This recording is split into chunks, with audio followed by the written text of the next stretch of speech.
And it's just that simple. But we want to take things upon ourselves and what I'm doing is correct. You know, then you have to break it down. Malachi, it's time for you to get up off the pot.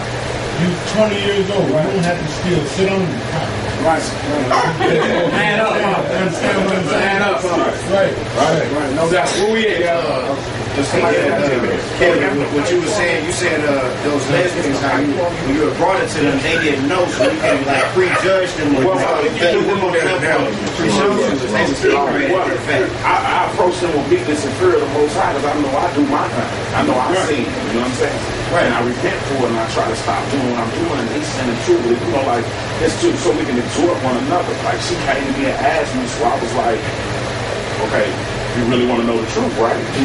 So we went to the truth, you know what I'm saying? And when I told her the truth, she said, I can show you the text. She was like, thank you. All praise, you know what I'm saying? All praise to the Most High. And from you doing that, she gonna be able to change somebody else. Yeah, she gonna be, that's that high in the multitude of sins thing. She gonna be able to tell her girlfriend or whatever, whether she be reprobate or not, she can go, hey, look, we're not supposed to be doing this. That's what you That's what you end up doing according to Acts verses 16 through 20. We talk that 100%. If I read those, matter of fact, Acts 17 verse 16, y'all. Let everybody get there. Where we at? Shoot up. Acts 17 verse 16 through 20. Acts 17 verse 16 through 20.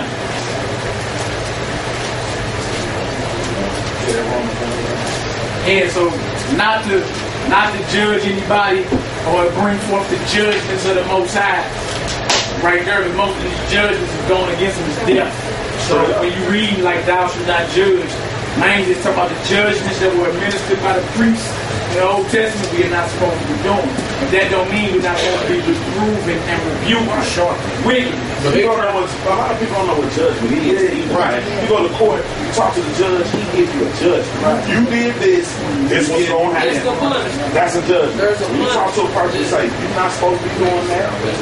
That's not a judgment. That's telling them, hey, dog, we ain't supposed to be doing it. We ain't supposed to be doing it. We got to get into this apocrypha on there too, y'all, because we can tell you about warning wicked people. Because when my daughter goes to stick something metal in an electrical outlet, I don't just tell her, hey, you know what I love you, go ahead and try it out. I stop her. Right. That's real talk. If she ain't swim, she not going to be going to jump in the pool. Or the same sense you would tell us don't do that.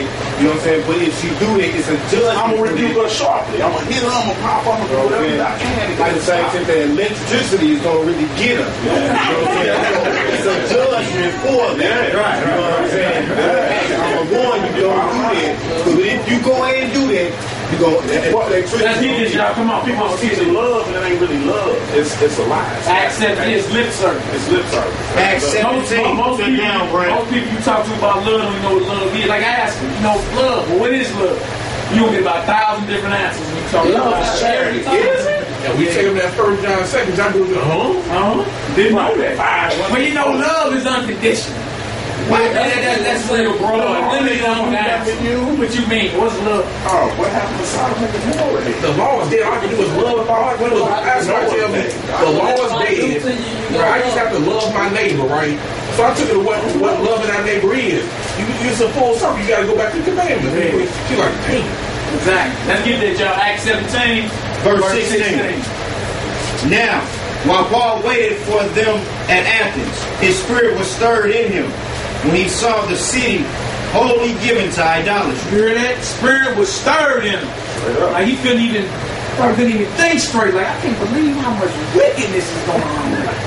All right, come on, Negro. Verse 17, therefore disputed he in the synagogue with the Jews. You hear that? Disputed. He was spiritually banging for this truth. Come on, brother. But that was his mind, right? It wasn't. It was he was in the physical, but understanding these people given to idolatry, it started their mind first. Like they lusted to put up them on the graven image. It started with the graven image, and then was attached to the graven image as a whole form of worship. See what I'm saying? So it started in the mind first. They lusted to go ahead and do this, And all this is against our God. Right. Okay, so before it manifests in the flesh, it's always in the mind. Always. All right, come on, brother. Therefore disputed he in the synagogue with the Jews, and with the devout persons, and in the market daily with them that met with him. You heard that? Daily. Paul was spiritually banging for this truth. Disputed daily in the marketplaces, he outside, getting it in. Not the churches. All right, getting it in. Come on, bro. Then certain philosophers of the Epicureans and the Stoics encountered him, and some said, what will this babbler say? So, philosophers, ancient Greek philosophy, Plato, Socrates, you know all the different names there. They're philosophizers. And ain't the prophecy and the power of God. It's just philosophy. Like, if you take a bowl of cereal, you want to add some milk, you got a bowl of cereal. Like, And it's good. like nothing they got to do with your salvation. It's just, it's philosophy. Right? So they calling him a babbler. Remember, he banging for this truth daily. Come on, bro. Others, some, he seemeth to be a setter forth of strange gods, because he preached unto them Jesus and the resurrection.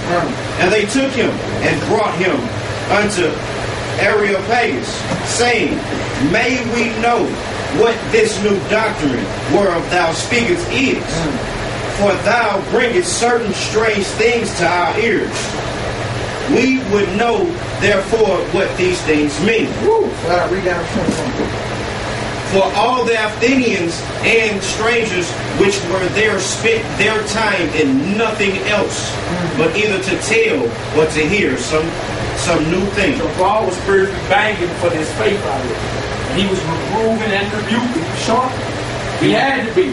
He was in the HER capital of the world. Yeah, no doubt. No doubt. Grab Ecclesiastes 8 and 11 real quick. Show y'all something. Leave that 8 and 11, and then we got the pop for and then the pop for we gonna get Ecclesiastes cuss.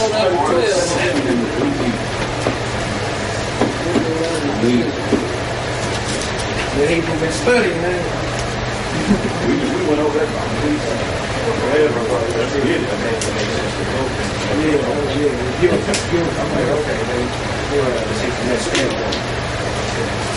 Some people don't know. We be sitting there serving, say, for 10 years still every day. Oh, they know. They spirit just be contrite. They might not know that there was in the script right here. That what most I said, or thus said the most. I tell you about my father, a minister, right?